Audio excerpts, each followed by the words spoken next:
오늘 주시는 하나님 말씀 사사기 8장 22절에서부터 27절까지 봉독해 드리겠습니다. 때에 이스라엘 사람들이 기드온에게 이르되 당신이 우리를 미디안의 손에서 구원하셨으니 당신과 당신의 아들과 당신의 손자가 우리를 다스리소서. 기드온이 그들에게 이르되 내가 너희를 다스리지 아니하겠고 나의 아들도 너희를 다스리지 아니할 것이요 여호와께서 너희를 다스리시리라. 기드온이 또 그들에게 이르되 내가 너희에게 한 일을 청구하노니 너희는 각기 탈취한 귀고리를 내게 줄지니라 하니 그 대적은 이스마엘 사람이므로 금 귀고리가 있었음이라. 무리가 대답하되 우리가 즐거이 드리리다 하고 겉옷을 펴고 각기 탈취한 귀고리를 그 가운데 던지니 기드온의 청한 바 금 귀고리 중수가 금 1,700세겔이요 그 외에 또 새 달 형상의 장식과 폐물과 미디안 왕들의 입었던 자색 의복과 그 약대 목에 둘렀던 사슬이 있더라. 기드온이 그 금으로 에봇 하나를 만들어서 자기의 성읍 오브라에 두었더니 온 이스라엘이 그것을 음란하게 위함으로 그것이 기드온과 그 집의 올무가 되니라. 아멘. 한 주간 동안도 평안하셨습니까? 오늘이 종려주일입니다. 다음 주 한 주간이 고난주간이고 다음 주일이 부활주일인데 예수님이 십자가를 향해서 걸어가시기 전에 나귀 새끼를 타고 예루살렘에 들어가셨더니 많은 사람들이 호산나 다윗의 자손이여 하면서 종려나무가지를 들고 예수님의 입성을 환영했다고 해서 오늘 종려주일입니다. 그리고 내일부터 고난주간이고요. 다음 주일이 부활절이 되겠습니다. 작년 12월에 사사기에서 기드온에 대한 설교를 시작하면서 그때만 해도 제가 한 3번, 4번, 많아야 5번 정도 하지 않겠는가 이렇게 예상을 했었습니다. 그런데 막상 시작하고 보니까 기드온에 대한 내용이 계속해서 새롭게 깨달아지고 또 저 자신이 은혜를 받으며 도전을 받다 보니까 길어져 가지고 오늘이 18번째이고 앞으로 한 2번 정도 더 하면 아마 사사기에서의 기드온에 대한 설교는 마무리가 될 것 같습니다. 저는 이번에 성경을 보면서 기드온이 하나님께 견고하게 붙잡히고 사로잡힌 것은 분명하지만 그렇다고 해서 기드온이 무조건 맹종한 것은 아니었다라는 것입니다. 하나님이 주신 것임에도 불구하고 자신이 한 번 더 확인하고 점검한 후에 확신을 가지고 움직인 것이 기드온이었습니다. 자칫 잘못하다 보면 맹종하게 됩니다. 무조건 따라가게 됩니다. 그것은 바람직한 것이 아닐 것이고 그러기에 기드온은 촘촘하게 확인하고 점검하는 과정을 통해서 더 멋있게 하나님의 일을 감당해 드렸습니다. 저의 지금 생각으로는 기드온 시리즈를 다 마친 후에 이 내용을 책으로 만들고 싶습니다. 원래 저는 띄엄띄엄 하는 설교보다는 하나의 제목을 가지고 시리즈로 짧게는 3번 또 이렇게 길게는 20번 이렇게 해서 하는 것을 저 자신이 굉장히 좋아해요. 또 들으시는 분들도 연결이 되다 보니 성경의 맥락을 파악할 수 있으니까 훨씬 더 유익하다고 생각을 합니다. 그래서 이것을 이제 다 끝나면 제가 또 다시 시간을 들여야 되기 때문에 이것을 다시 이렇게 좀 교정도 보고 편집도 하고 이러한 과정을 거쳐서 책으로 만들고 싶은데, 혹시 여건이 되시는 분들은 십시일반으로 도움을 주신다면 그동안 설교한 내용을 정리해서 출판을 할 계획입니다. 제대로 한다면 우리 교회가 좀 이렇게 다 짜임새가 있고 여러 가지 재정적으로도 여유가 있다면 저는 1년에 한 2권 내지 3권의 책을 낼 수 있는 정도의 뭐라 그럴까요? 실력을 갖추고 있다 그럴까요? 그럴 정도는 제가 이렇게 준비를 하고 있습니다. 그동안 설교한 내용들을 쭉 제가 인터넷에 저장을 하고 있는데 그것을 그때그때 끄집어내가지고 하면 아마 최근 10년 동안 내용만 하더라도 진리축제한 거는 진리축제한 거대로 따로였고, 교환이라든가 이런 것들을 또 주일 예배는 주일 예배대로 따로 이렇게 하면 아마 적어도 한 30권은 당장이라도 만들어낼 수 있는 그런 정도의 그 설교한 내용들을 가지고 있습니다. 제가 어디서 뺏겼다면 책을 못 만듭니다.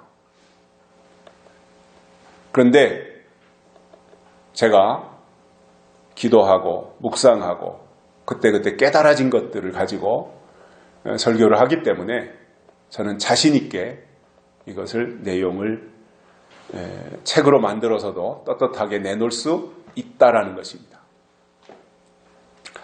물론 우리의 설교가 예언이 포함되어 있다 보니 일반적인 의미에서 좀 앞서갑니다. 그러다 보니 대중들에게는 크게 영향력을 끼치지는 않습니다. 그럼에도 이러한 각도에서 이러한 방향에서 성경을 보고 설교한 교회가 있었구나 하는 것을 알려줄 필요는 있다라는 것이 저의 생각입니다. 그래서 이러한 계획을 가지고 있다라고 하는 거 참고를 좀 해주시면 좋겠고요. 우리가 지난주에는 사사기 8장 1절에서부터 3절에서 말씀을 들었고, 그리고 4절에서부터는 내용을 쭉 보시면 알겠습니다마는 기드온과 300명이 요단을 건너서 숫곳이라는 곳으로 갔습니다. 그리고 거기서 숫곳 사람들을 만나가지고는 이제 얼마나 좀 배고프겠어요. 그래서 떡을 달라고 요구했으나 거절당했습니다. 숫곳 사람들에게. 그래서 그 옆에 있는 분우엘에 이르러가지고 분우엘 사람들에게 똑같이 요구했더니 그 사람들도 떡 주기를 거절했습니다. 그래서 아무런 도움도 받지 못했어요. 그때 기드온은 그러냐? 너희들이 우리를 도와주지 않는다면 그래 나중에 두고 봐라. 이렇게 말을 하고는 미디안의 두 왕이 지금 도망가는 상황이거든요. 세바와 살문나 이 두 왕이 도망가고 있는데 기드온과 300명이 지금 그들을 뒤쫓아가고 있어요. 그래서 끝까지 가가지고 그들을 생포해서 숫곳으로 돌아왔습니다. 그런데 거기에서 기드온이 그냥 넘어가지 않고 떡덩이를 달라고 요구했을 때 거절했던 숫곳과 분우엘 사람들을 향해서 책망을 합니다.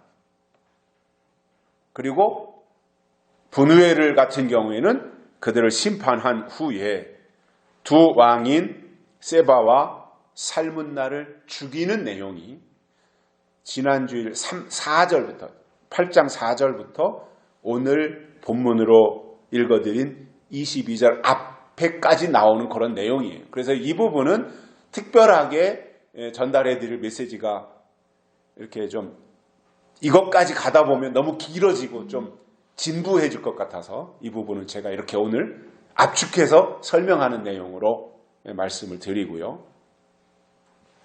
그리고 오늘 본문으로 이어지는데 기드온이 미디안과의 싸움에서 이겼고 그리고 2명의 왕까지 처단을 했습니다. 그랬더니 이스라엘 사람들이 이제 기드온을 향해서 열광하는 거예요. 환호하는 거예요. 그러면서 기드온에게 정식으로 주문하기를 당신과 당신의 아들과 당신의 손자에게 이르기까지 우리를 다스려 주세요. 즉 왕이 되달라는 요구를 했습니다. 아마도 보통 사람들 같으면, 그리고 요즘 정치를 하고 싶어서 안달이 나 있는 사람들이 이런 요구를 받아들였다면 때는 이 때다라고 생각을 하고 낼름 받아들였을 겁니다. 제 주변에도 보면 정치하고 싶어서 환장을 하는 사람들이 있어요. 그 사소한 별거 아닌 군의원, 시의원, 가장 기초의원에 해당하는 이것도 하고 싶어가지고, 물론 누군가는 해야 되지만,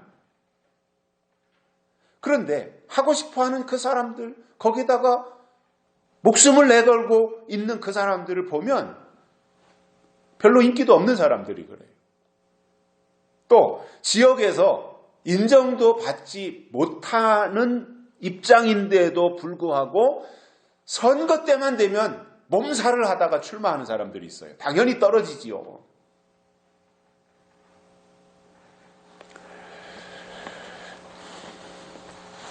6월 1일이 지방선거입니다. 지역마다 제가 둘러보면 군수를 하겠다, 시장을 하겠다고 하는, 기초단체장을 하겠다고 하는 사람들이 여러 명이고, 도의원 또는 군의원, 시의원을 하겠다고 하는 사람들이 수십 명이 지금 움직이고 있습니다. 자리는 한정이 돼 있는데 도전하는 사람들은 여러 명이다 보니까 경쟁이 점점 치열해질 거 아니에요. 그러면 내가 상품 가치를 높이고, 자기의 상품 가치를 높이고, 내가 잘해서 사람들로부터 인정을 받아가지고 득표를 하려고 하는 생각을 가져야 되는데, 대개 보면 상대방의 약점을 잡아가지고 헐뜯고 물어뜯고 그러면서 상대방을 깎아내리고 대신 내가 당선되려고 하는 이 나쁜 심보를 가진 사람들도 있더라 말입니다. 오늘은 이스라엘 사람들이 전쟁에서 승리한 기드온에게 우리를 다스려 달라고 요청했을 때 기드온이 어떤 반응을 보였는가, 이것에 대해서 세 가지를 깨닫고 은혜를 받겠습니다. 첫째로는 그들의 요구를 단번에 거절했습니다. 이거 쉬운 거 아니거든요. 사람들이 지금 환호하고 사람들이 떠받들고 사람들이 우리를 통째로 다 맡길 테니까 당신 마음대로 다 해봐라 라고 하는 상황에서 그것을 거절한다고 하는 것이 결코 쉬운 일이 아닙니다. 왜냐하면 사람들의 마음속에는 높아지고 싶은 마음이 다 있고 권력을 가지려는 마음들이 있습니다. 여러분, 얼마 전에 대통령 선거도 끝나고 이제 곧 또 지방선거도 다가오는데 사람들이 정치를 왜 하려고 하겠습니까? 왜 정치를 하고 싶어서 저토록 안달을 하고 있을까요?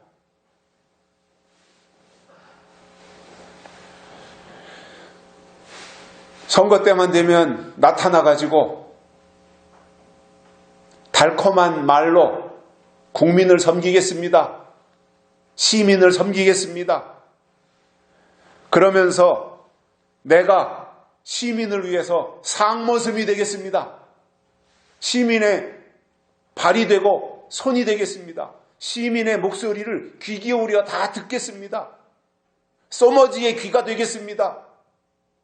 600만 불의 사나이의 눈이 되겠습니다. 이렇게 말하는 사람들이 등장을 하는데, 사실은 선거 때는 상머슴이 되겠다라고 말을 하지만 사실은 돈과 명예를 동시에 가질 수 있는 것이 권력이기 때문에 선거에 뛰어드는 사람이 대다수입니다.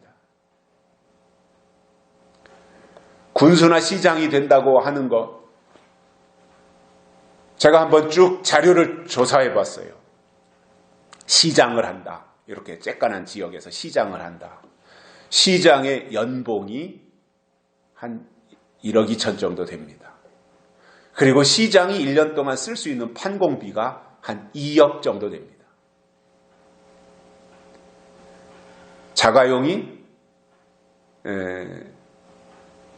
그래도 고급 승용차라고 할 수 있는 자가용 한 대하고 카니발 정도 한 대, 그래서 한 2대 정도가 제공이 되고요. 운전기사가 다 딸려 있죠. 그러니 이 얼마나 매력이 있는 거예요.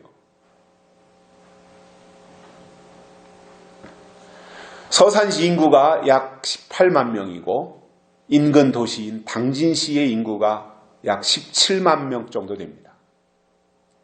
그런데 서산이든 당진이든 시장이 되겠다고 하는 사람은 지금 한 7명, 8명씩 나와가지고 활동을 하고 있습니다.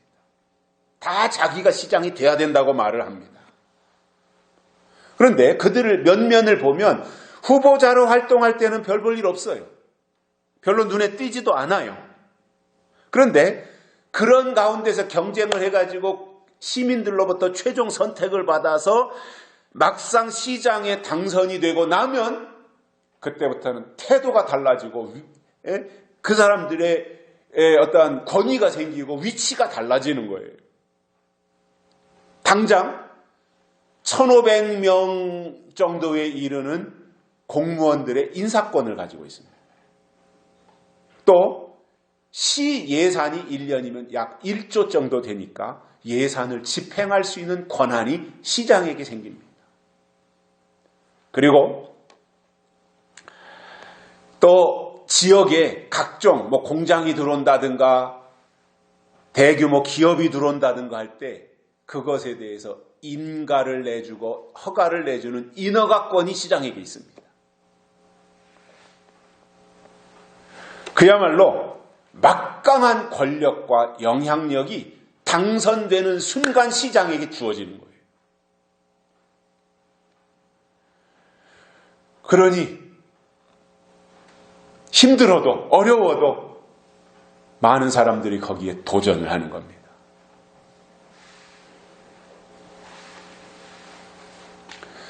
시장도 그런데 일개, 또 군수도 그런데 대통령이 된다면 영향력이 얼마나 크겠어요.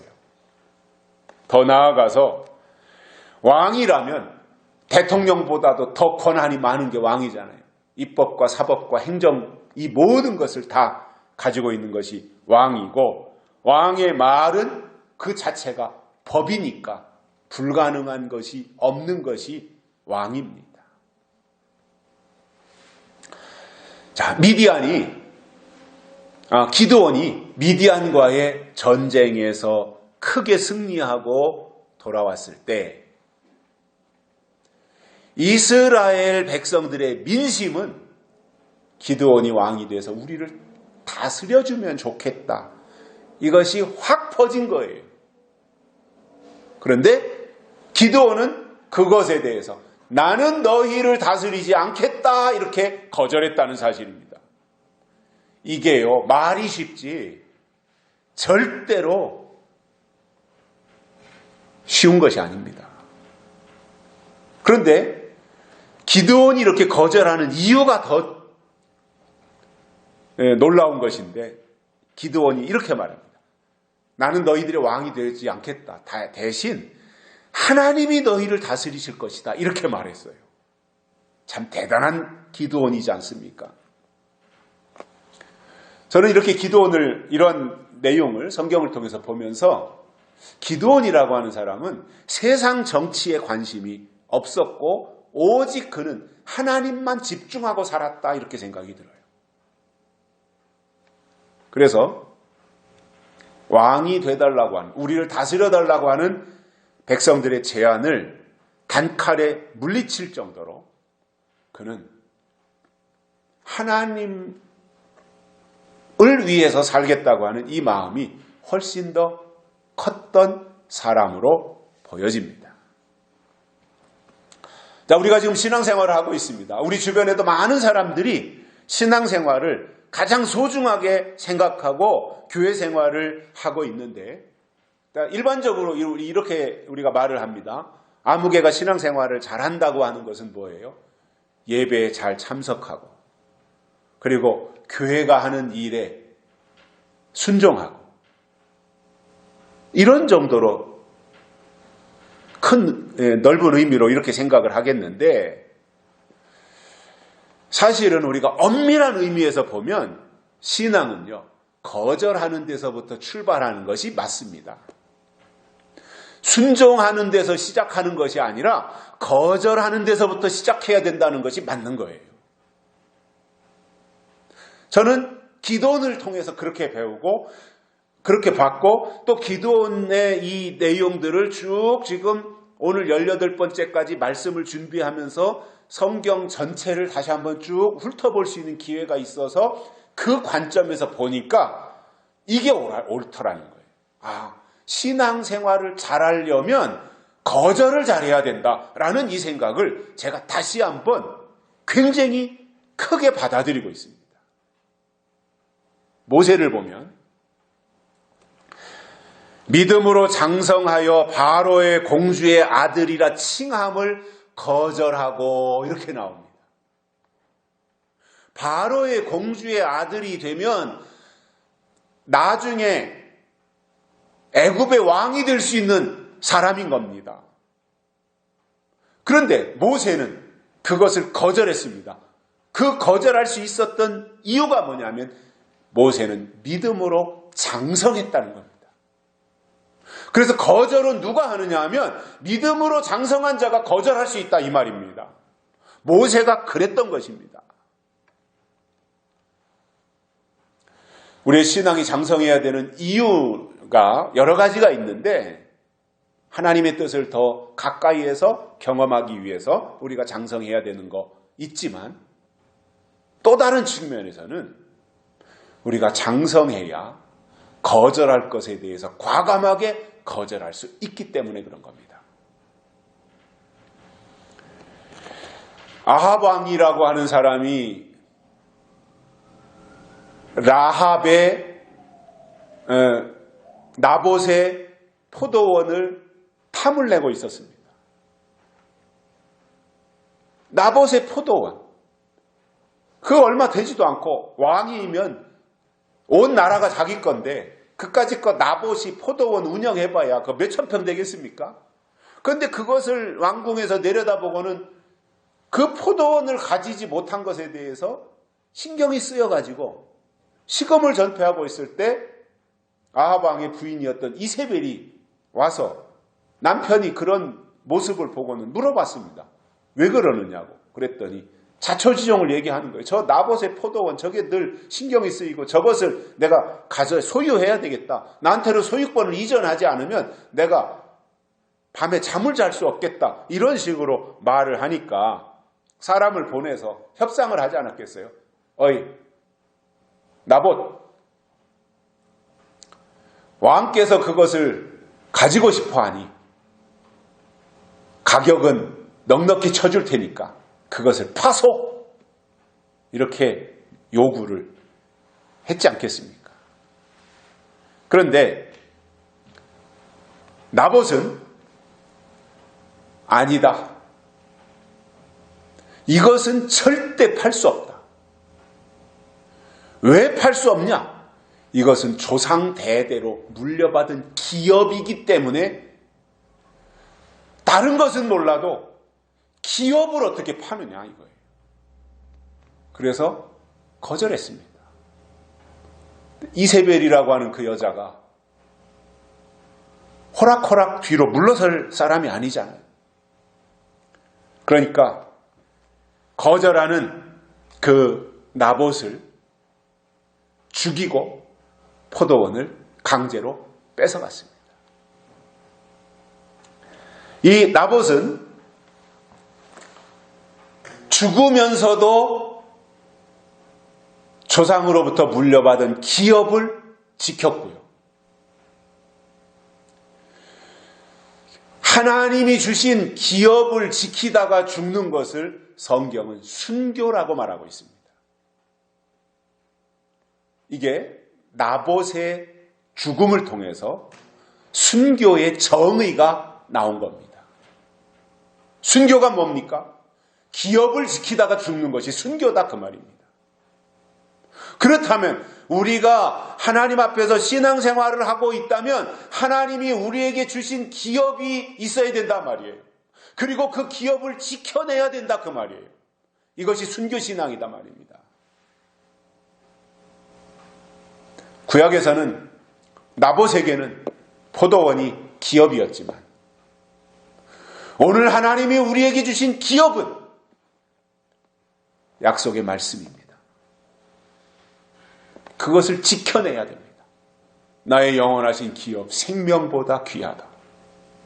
나의 갈 길 다가도록 나와 동행하소서. 그러면서 기업을 지켜내는 하나님이 내게 주신 기업이 있다면 그 기업을 소중히 여기고 기업을 지켜내고 목숨을 걸고라도 하나님이 주신 기업을 지키는 이 신앙, 이것이 영적인 신앙이고 약속의 사람들이라는 말입니다. 그렇다면 우리는 제2의 나봇이 돼야 돼요. 그래서 하나님이 주신 기업을 지켜내야 된다는 것입니다. 바벨론의 느부갓네살 왕이 어느 날 두라 평지에다가 금신상을 크게 만들었어요. 모든 사람들이 다 볼 수 있도록 금신상을 만들어 놓고 백성들로 하여금 금신상을 숭배하도록, 금신상에게 절하도록 새로운 법을 만들었던 것입니다. 그런데도 다니엘의 세 친구는 거기에 절하지 않아요. 바벨론 사람들은 다 절하는데 세 친구는 절을 안 해요. 그러면 감시자들이 항상 있잖아요. 다니엘의 세 친구가 절을 하나하나 감시하고 있던 사람들이 절하지 아니하는 세 친구를 붙잡아가지고 느부갓네살 왕 앞으로 끌고 갔습니다. 왕이시여!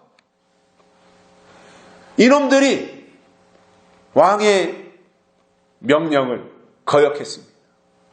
이놈들은 왕의 금신상에게 절하지 않았습니다. 그렇게 이제 고발을 한 겁니다.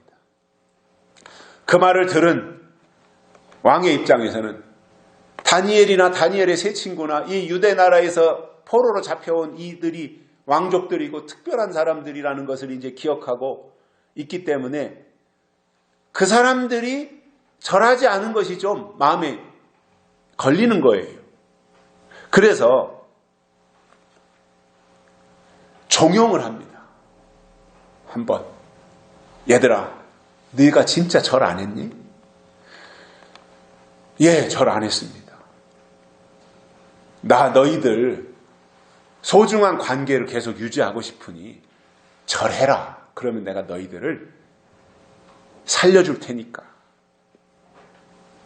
이렇게 종용을 했는데 그 말을 들은 세 친구는 왕의 말에 현혹되지 아니하고 단호하게 거절합니다. 그때 이 세 친구가 한 유명한 말이 그리 아니하실지라도입니다.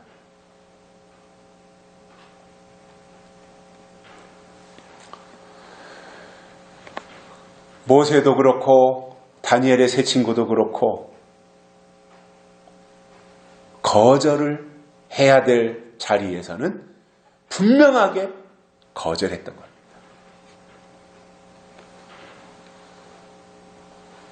반대로 아담과 하와를 보면 하나님이 금지해 놓은 선악과를 먹으라고 뱀이 접근해서 유혹할 때 거절하지 못했습니다.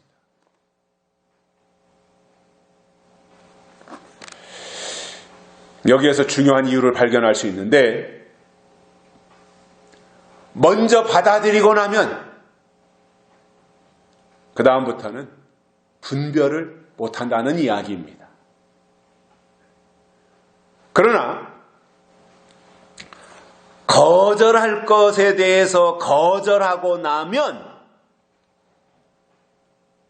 그때부터는 차근차근 분별해 갈 수 있고 조목조목 분석해서 성경을 통해서 그의 말이 옳은지, 이 말을 들어야 되는 말인지 듣지 말아야 될 말인지 이것에 대해서 확인한 후에야 옳으니까 받아들이기로 결정하고 그때부터 순종하는 것이 순서입니다.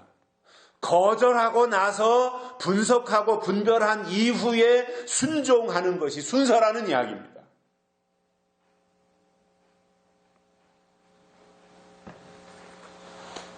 무조건 순종부터 하려고 하지 말고 거절부터 한 이후에 꼼꼼하게 따져보고 그것이 성경의 내용이고 그것이 하나님의 뜻이 분명하거든 그때 순종하는 것이고 이것이 장성한 믿음의 증거라는 말입니다.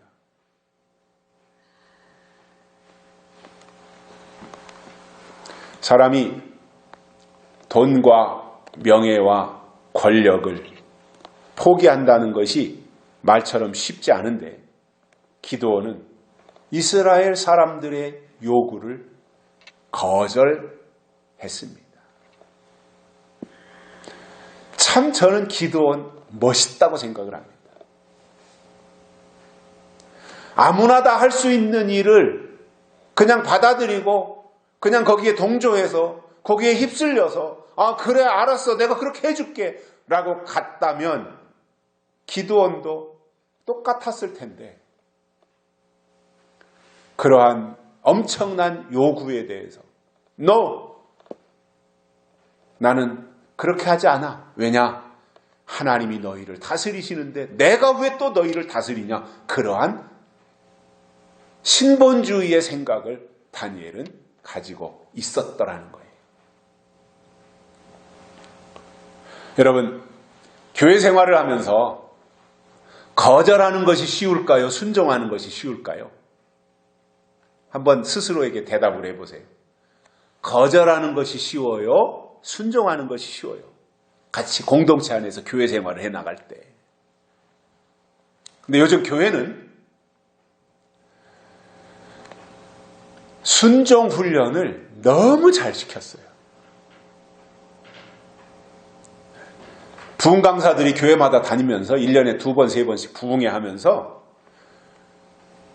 특히 자기 교회 목사에게 순종하라고 하는 이 훈련을 너무 잘 시켰어요. 긍정적인 측면에서 보면 좋은 일이라고 봅니다. 그러나 오늘 말씀에 대입시켜 볼 때 거절을 못하다 보면 선악과 앞에서도 순종하고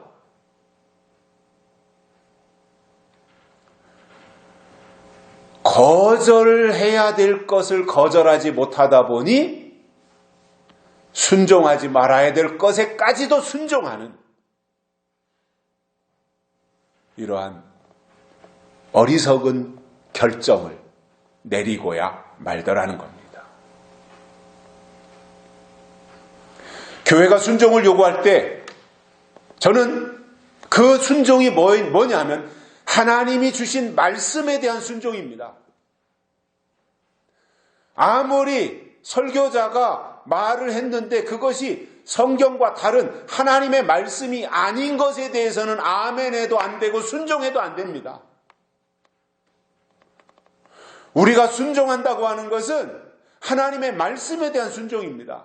그리고 교회나 또는 당회가 어떠한 일을 추진해 갈 때 그것이 성경적으로 옳을 경우에는 순종할 수 있습니다. 그러나 그것이 성경과 배치된다고 할 때는 거절해야 되는 것이 맞습니다. 그런데 너무 순종 훈련을 너무 잘 시켜놔서 아멘은 하는데 거절을 못하는 우매한 사람들로 만들어놨다라고 하는 여기에 문제가 있다 이렇게 저는 생각을 합니다. 두 번째로는 미디안 군대에게서 탈취한 귀고리를 달라고 기드온이 요청을 했습니다. 그랬더니 아니 왕이 되라고 할 때는 no, 우리를 다스리라고 할 때는 안 해, 난 그거 하나님이 하실 거야. 그렇게 말을 하고는 대신 귀고리를 달라. 너희들이 뺏은 귀고리를 달라고 했더니 아낌없이 그들이 지금 미디안 군대에게서 빼앗았던 그 귀고리와 이런 것들을 폐물을 가지고 와서 겉옷을 펼쳐놓고 거기에다가 그냥 다 쌓아놓은 거예요. 그게 얼마나 많던지 금 1700세겔이나 됐습니다. 그리고 미디안 군대가 부적처럼 목에다가 걸고 다니던 새 달, 초생달 모양이죠. 새 달이라고 여기서 해석은 했죠. 성경에 기록이 됐는데 새 달이라고 했는데 이제 초생달, 달 모양 있잖아요. 초생달 모양. 그 형상의 장식. 그때도 아마 그 유대인 아람 나라 쪽 사람들, 이스마엘 계통이죠. 이스마엘 사람들은 그 초생달 모양, 새 달, 초생달 모양의 목걸이를 하고 귀고리를 하고 목걸이를 하고 이렇게 했던 모양이에요. 장식품이 있었어요. 그러니까 지금도 보면 이슬람 국가 있잖아요. 이슬람, 마호메트 섬기는 이슬람 국가, 회교도라고 하는 이슬람 국가는 국기, 각 나라마다 국기가 있잖아요. 이슬람 국가는 한결같이 다 국기에 초생달이 있습니다. 국기에 초생달이 있는 것은 다 이슬람 국가입니다. 터키도 그렇고요. 근데 유럽의 국가, 기독교 국가는 그 국기에 가운데에 십자가가 있든 귀퉁이에 십자가가 있든 십자가가 있어요. 그건 기독교 국가예요, 다. 유럽에 보면. 참 신기하죠. 그러니까 초생달이 있느냐, 십자가가 있느냐, 국기에. 그거에 따라서 기독교 국가냐, 아니면 이슬람 국가냐, 이것을 볼 수 있는데, 여기에 그 초생달 모양을 한 장식물도 있었고, 폐물도 있었고, 왕이 입었던 자색 옷과 약대 목에 둘렀던 사슬이나 이런 것들을 다 갖다가 쌓아놓은 겁니다. 금 1700세겔 어느 정도 될 것 같습니까? 저도 궁금해가지고 사전을 찾아봤습니다. 금 1700세겔이 어느 정도 되나 이걸 알아야 될 거 아니에요. 그래서 찾아보니까 금 1세겔의 무게가 11.4g이에요. 금 1세겔이. 그러면 금 한 돈의 무게가 얼마냐면 3.75g이에요. 금반지 만들러 가면 애기 백일반지 돌반지 한 돈 하잖아요. 그럼 그게 3.75g입니다. 그러니까 금 1세겔은 약 3돈이 되는 거예요. 3돈. 금 3돈. 그러면 제가 인터넷을 뒤져봤어요. 요즘 금 한 돈 값이 얼마인가 하니까 금 한 돈이 30만 원이에요.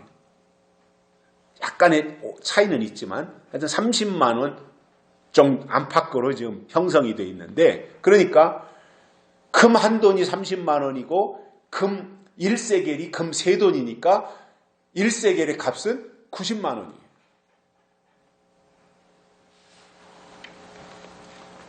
그런데 이것이 금 1700세겔이나 되니까 1세겔이 11.4g이라고 그랬어요. 11.4g. 그러면 11.4g 곱하기 1700세겔 그리고 나누기 3.75g 하니까 1700세겔의 무게는 금 약 5168돈이나 됐습니다. 5168돈. 금액으로는 약 46억 5천만 원 어치 정도가 됐습니다. 그러니까 엄청난 것을 기드온이 한마디 말에 다 갖다가 내놨던 거예요. 근데 이것은 결국 기드온이 미디안과의 전쟁을 하면서 빼앗은 거죠. 또 미디안의 군대가 이제 죽어 나자빠져 있을 때 이스라엘 백성들이 거기 다니면서 목에 걸려 있던 거, 귀에 걸렸던 거 이런 거 다 이제 빼앗아 가지고 온 거죠. 그러니까 뭐 왕이 입었던 옷이라든가 뭐 목걸이라든가 이런 거 다른 폐물 이런 것까지 다 합치면 엄청난 거죠. 금 1700세겔이 46억 5천만 원, 약 5168돈이니까 그 나머지까지 합치면 굉장히 더 많은 금액이 될 것입니다. 기드온이 이것을 요구했더니 백성들이 아까워하지 아니하고 기드온 앞에 다 갖다가 내놓을 만큼 그 당시에 백성들에게 있어서 기드온은 특별한 존재였다라는 말입니다. 세 번째로는 기드온이 금으로 에봇을 만들었습니다. 저는 이번에 이 사사기에서 기드온을 보면서 사실상 오늘 이 말씀에서 굉장히 아쉬움이 많아요.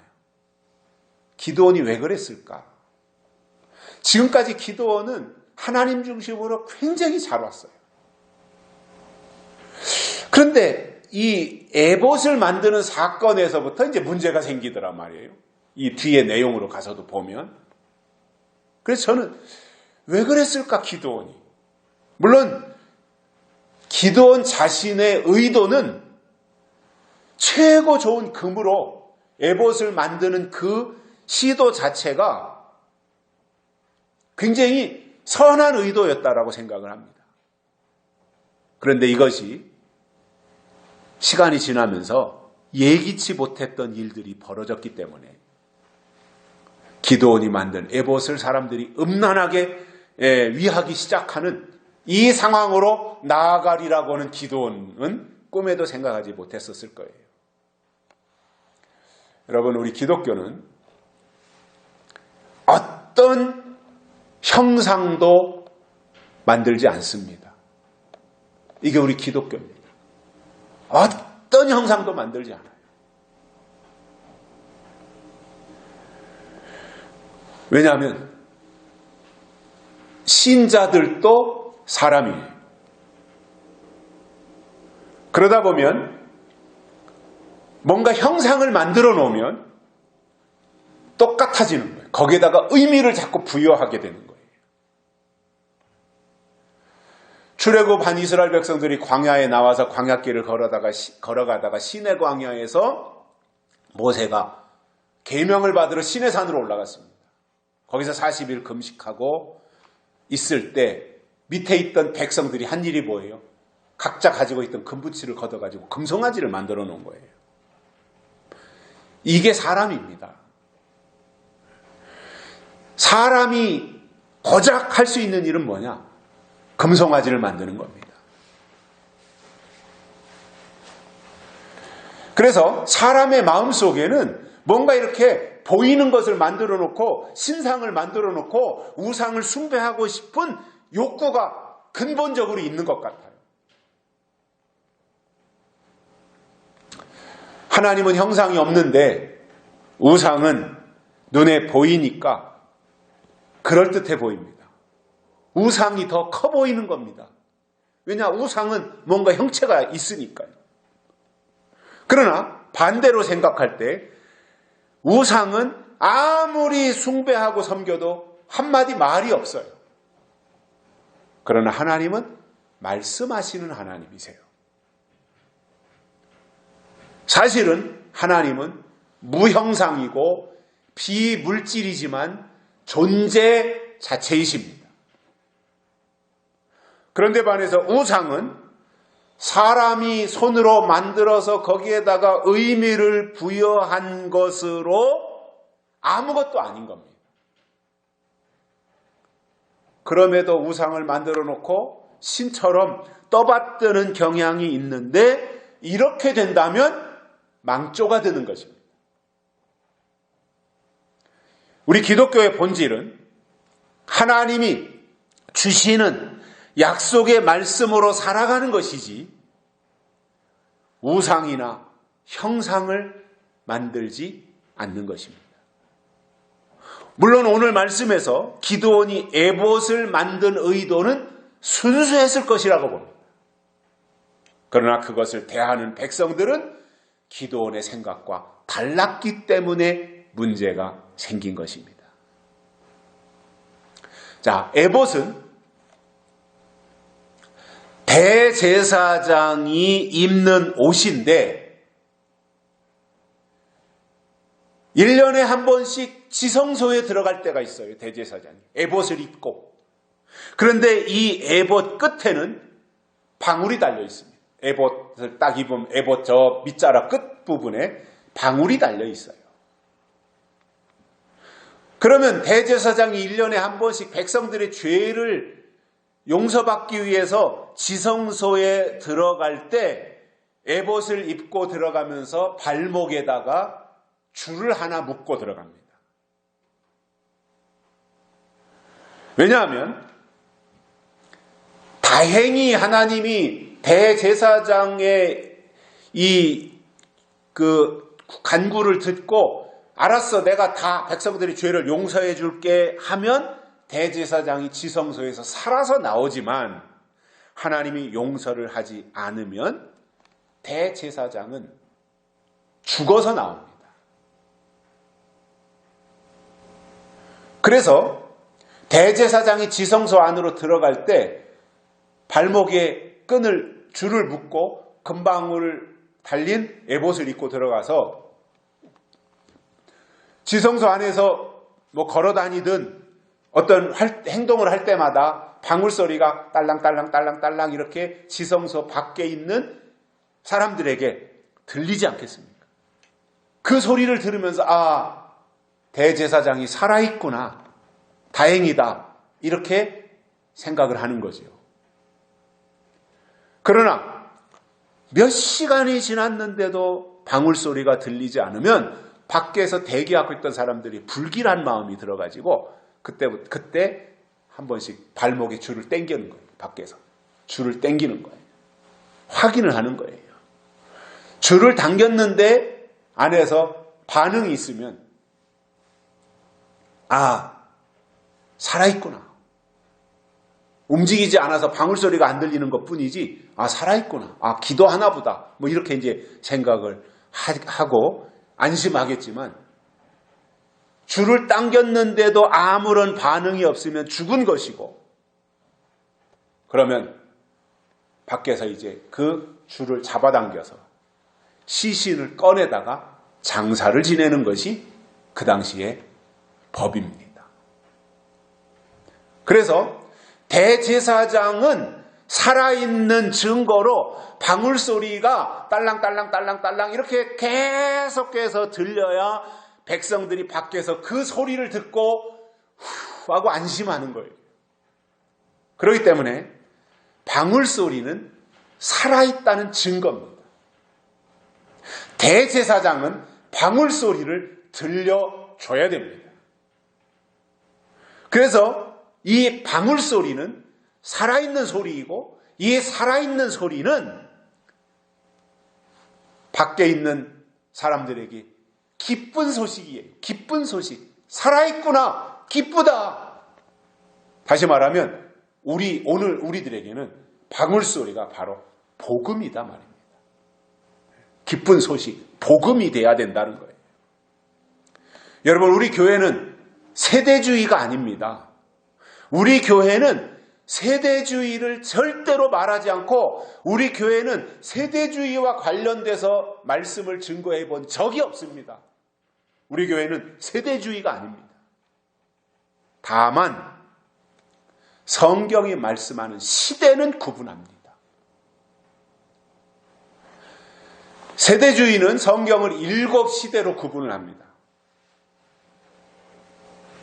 그러나 우리는 성경에 나오는 대로 크게 구약의 율법시대, 신약의 은혜시대, 그리고 계시록에서 예수님 재림하신 후에 이루어질 천년시대, 이렇게 우리는 크게 세 시대를 성경이 말씀하고 있으니 우리도 그렇게 구분을 할 뿐입니다. 그리고 말라기 선지자를 끝으로 율법 시대가 끝나고 예수님 재림하시기 전까지 암흑기가 있었습니다. 400년 동안. 마찬가지로 예수님이 재림하시기 전에도 은혜 시대가 끝나면 흑암이 왕노릇하는 암흑기가 있다는 말입니다.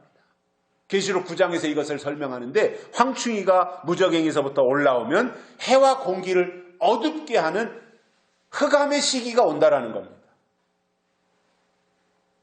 여러분, 성경을 주신 대상이 누구냐를 우리가 정확하게 알 필요가 있습니다. 성경을 하나님이 누구에게 주셨는가? 구약은 히브리 민족에게 주셨습니다. 신약은 교회 민족에게 주신 겁니다. 교회 민족에게. 세상에게 준 게 아닙니다. 교회에게 준 겁니다. 요한계시록은 다시 오실 예수를 믿고 기다리는 영적인 사람들, 즉 해를 입은 여자의 후손 민족에게 주신 것이 계시록입니다. 그렇다면 오늘날 하나님의 백성이라고 말하는 사람들이 교회와 세상 사이에서 양다리를 걸치고 있다면 어떻게 되겠습니까? 양다리를 걸치고 하나님을 믿는 신용만 할 것이 아니라 성경을 통해서 시대를 올바로 분별하고 그때그때 주시는 하나님의 말씀에 맞게 살아야 된다 말입니다. 마태복음 24장 45절에서 예수님은 때를 따라 양식을 나눠주는 종이 복이 있다 이렇게 말씀하셨습니다. 여러분, 기드온이 금으로 에봇을 만들었는데 이때부터 문제가 생겼습니다. 기드온이 왜 그렇게 했는지는 알 수 없어요. 그러나 저는 이런 생각을 해봤습니다. 사람이 나이가 들수록 인격과 신앙이 좋아야 하고 또 승리했을 때 더 잘해야 된다. 그리고 내 생각이 앞서기보다는 끝까지 하나님의 생각을 앞세워야 된다라는 생각을 하면서 사람은 시작도 과정도 좋아야 되지만 끝이 더 좋아야 된다 이렇게 생각을 해요. 나중이 더 좋아야 된다라는 거예요. 기드온이 왜 에봇을 만들었을까? 하나님의 생각이었을까? 아니면 기드온 자기 자신의 생각이었을까? 저는 이 부분에 대해서도 분명히 성경에 해답이 있을 것이라고 봅니다. 그러나 아직 제가 찾지 못했기 때문에 기회가 되는 대로 기드온이 왜 에봇을 만들었는가? 이 부분에 대해서는 제가 관심을 기울일 생각입니다. 결론으로 성장하는 믿음은 분별을 통해서 거절할 것과 순종해야 될 것을 깨달으면서 계속해서 자라나게 되어 있습니다. 그렇다면 우리도 이 세상을 살아가면서 그럴듯한 많은 도전과 요구 앞에서 에덴 동산에서의 아담과 하와 정도의 영적 수준에 머물러 있다면 거절을 못하기 때문에 용으로 나타나는 사단을 이길 수 없습니다. 우리는 아담과 하와의 영적 수준이 되면 뱀도 못 이겼는데 어떻게 계시록에서 말씀하는 용을 이길 수 있겠냐는 거예요. 뱀의 요구를 거절 못했는데 용의 요구를 거절할 수 있겠냐 말이에요.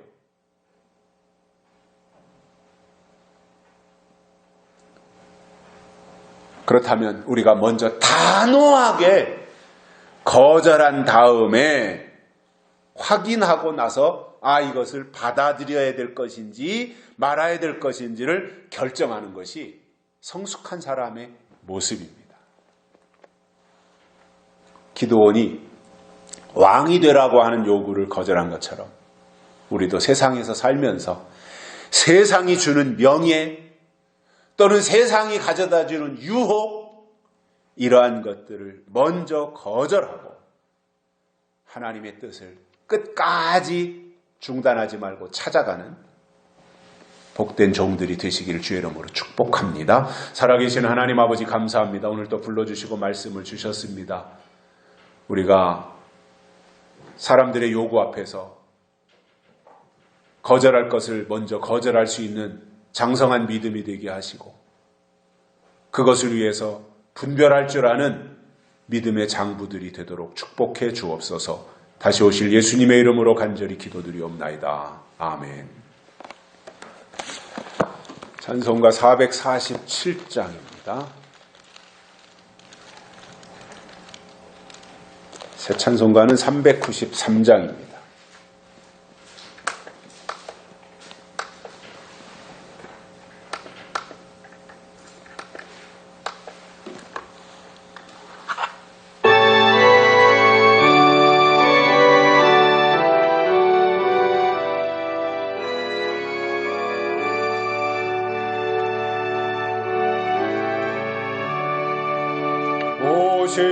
신실하신 주 내 아버지여 늘 함께 계시니 두려움 없네.